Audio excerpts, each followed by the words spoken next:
Dungeons are one of the best ways to make money in Flyff Universe, and that naturally means that they're not going to be easy. With the right company though, clearing them isn't all that hard, and you might eventually come across something worth a fortune. Maybe you've already been to a dungeon, but got mauled by an angry gorilla as soon as you entered and tucked tail, but there's more to them than just having your face punched in. The dungeons I mean, not the gorillas. They're just pure evil. Not only can dungeons be productive, but also a fun time to get your mates together and cheer in unison when you end up dropping something good. Hey, what is up guys, it's Emenalus, and today I'll be educating you in the matter of all things dungeons. How they work, where to find them, what you get, and most importantly, how to clear them. And hopefully by the end of this, you get an understanding of why you should run dungeons sometimes. And giraffes. They make for lovely companions, don't they? But with all that being said, let's get to it. Dungeons are private instances that you can enter alone or with a party. Once you begin a dungeon, a 1-hour timer to clear the dungeon starts. Any buffs that you have will be cleared, so getting yourself buffed beforehand is useless. Depending on the dungeon that you enter, you are given a varying list of objectives that you have to clear in the order given to spawn the mobs required for the next, and completing all of the objectives within a time limit means successfully clearing the dungeon.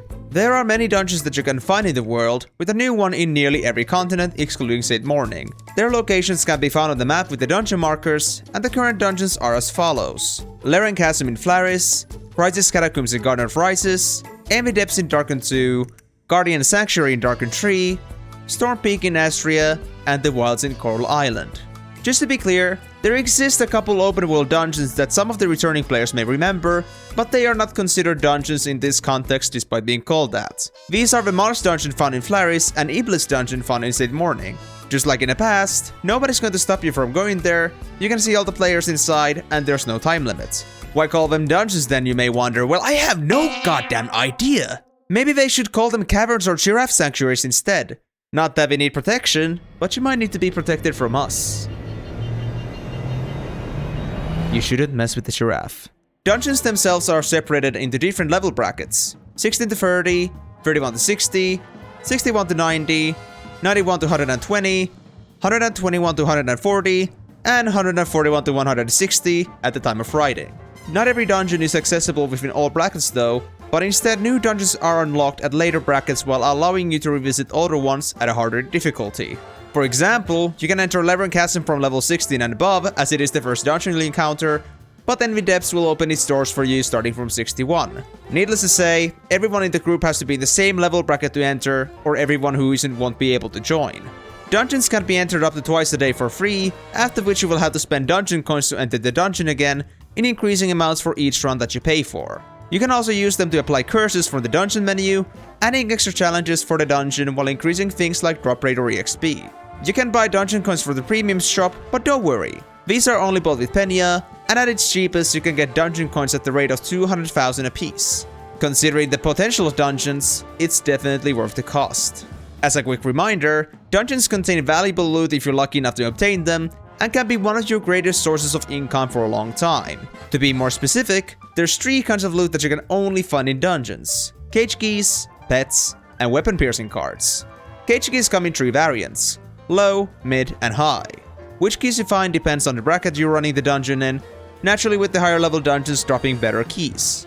Cage keys can drop from all of the monsters within the dungeon, and they can either be used on cages found in the dungeon, or sold forward to players. Usually there's a cage placed somewhere along the dungeon, and another one after you've slain the boss.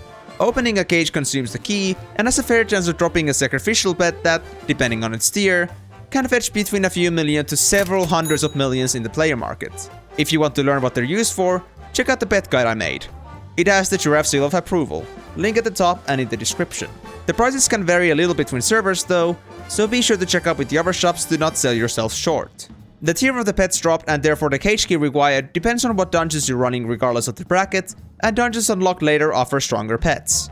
For example, Laren Chasm will still only need low cage keys to open the cages in there even if you run it at a higher bracket, as the pets dropped there are the weakest. Simply put, the later the dungeon, the better the pets. Last on the list are the weapon piercing cards, and these are exclusively dropped by the final boss of the dungeon. As you may figure out from the name, these cards are used to apply boosts on weapons with piercing slots on them, making your character effectively stronger. There's many different kinds out there, so if you wish to learn more about them, I recommend checking them out in Flyffipedia. These cards can range anywhere between grades D to A, with higher grades granting better stat boosts while requiring a higher level weapon in order to be socketed. Naturally, the higher grade cards are harder to get, and the ones in high demand can be worth their weight in gold. Except that cards aren't all that heavy. Never mind, you get the point. As a side mention, the dungeon bosses have a pretty good chance of dropping a weapon appropriate to the dungeon bracket as well, which can mean some extra income if you bag a valuable one. They also have the tendency of flooding your inventory with random quest items, so consider yourself warned. There's also these chests that you can loot in the dungeon, which on top of other things might occasionally drop you a box of elemental attack. These are worth a decent amount in Totemia, so might as well open all of them and leave no stone unturned. Oh, and before I forget, if you want to maximize your drops in a dungeon, you should definitely get a good advance party for the party boss before you go and make a mess in there. I might sound like a broken record at this point, but if you have a party of at least level 40 or higher, you can make use of the party boss lucky drop a gift box to improve the amount of loot that you'll get. You could consider making one yourself or even buying one from someone in town, as the parties so often will pay for themselves. It's still an investment risk though, so totally up to you. With all of that valuable loot just laying around, it goes without saying that dungeons aren't exactly a walk in the park. They're designed to be group content, so if you want to clear them on something other than story difficulty, which doesn't grant any loot, consider bringing your friends to help you out. And in case you don't have any yet, well, go get some! You're playing an MMO for crying out loud! I'm not the only giraffe out there either. When running dungeons, it is important to consider your group layout carefully. Time is limited and the monsters hit pretty hard, so a traditional group consisting of a tank, healers, and damage dealers is gonna take you a long way. Use the tank to pull multiple monsters, bring them down with the help of damage dealers, and keep the tank alive with the necessary heals. Taking monsters down individually isn't usually going to work as you've only got 1 hour unless you're a crazy giraffe, and it's a good idea to leave some wiggle room in case you fail to take down one of the bosses on your first try. Another way to make runs significantly easier is to also apply matching elements if applicable to your playstyle. Each dungeon has an element that every creature adheres to, so equipping yourself with one that's strong against theirs will increase the damage you deal, or if you're tanking, decrease the damage that you're taking. If you're not sure whether you benefit from elements on a weapon, or what elements to use in general, consider checking out my element guide just to make sure. I'll leave a link in the description below. Just be mindful that all of this isn't going to guarantee you success, but also learning how to deal with all the challenges in the dungeon is important. Just like giants, bosses have attack patterns that are often best avoided, and even the monsters might come with their own unique traits. You might fail your first couple runs, but don't let that bring you down.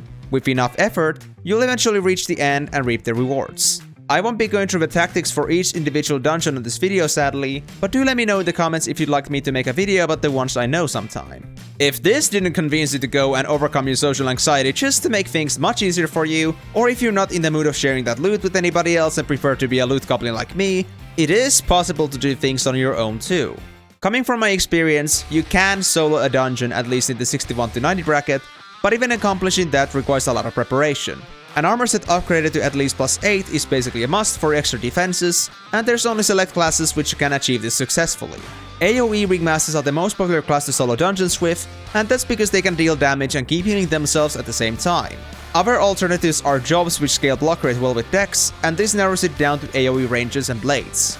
This is because traditional tanks simply take way too much damage to be maintained by any healer when pulling a lot of mobs, but the amount of damage mitigated by block-based tanking allows a healer to keep them alive, although with greater risks. Just a few unblocked hits can be fatal for a block tank, as they're not exactly built to be durable. These do require the additional healer though, and you're either stuck with alternating between your main and Ringmaster intensively, or you'll need to outsource a healer from elsewhere. Hit and run build characters like magician-based jobs are not an option, as you'll take too much time clearing the monsters, or you'll just take too much damage from the boss once it manages to hit you. Just like with giants, they have the Shade's boost ability to eventually catch up with you. When you've picked a character you want to use for soloing dungeons, you will also want to play it smart with equipment. While Dex doesn't give you extra HP, the HP can be obtained through using the right weapons and armor, and you'll want to at least run a tanky armor set with weapons, giving you all the extra HP that you need. You might also be interested in raising a unicorn for their passive HP boost, which will work really well with the increased HP bonuses from the other equipment. Once you've got your HP sorted so that you can survive the boss even in its worst, it's also really helpful to have relevant skill bonuses on your weapons to maximize the damage you do to monsters. Soloing isn't exactly time effective, and you want all the time you can get, as taking down the final boss by yourself will likely take some time. Even with all that being said, what I've heard so far is that dungeons beyond the 90 bracket are downright impossible or simply not worth the investment to try and solo, so this method is viable only for so long. Because of that, I recommend taking up soloing if you're really up for a challenge and a potentially great source of income, but this approach will definitely not work for everyone. So consider this a lesson from a giraffe to a mortal, and go level up that damn speech stat. With that rant out of the way though, that's all the crazy juice that I've got for you today.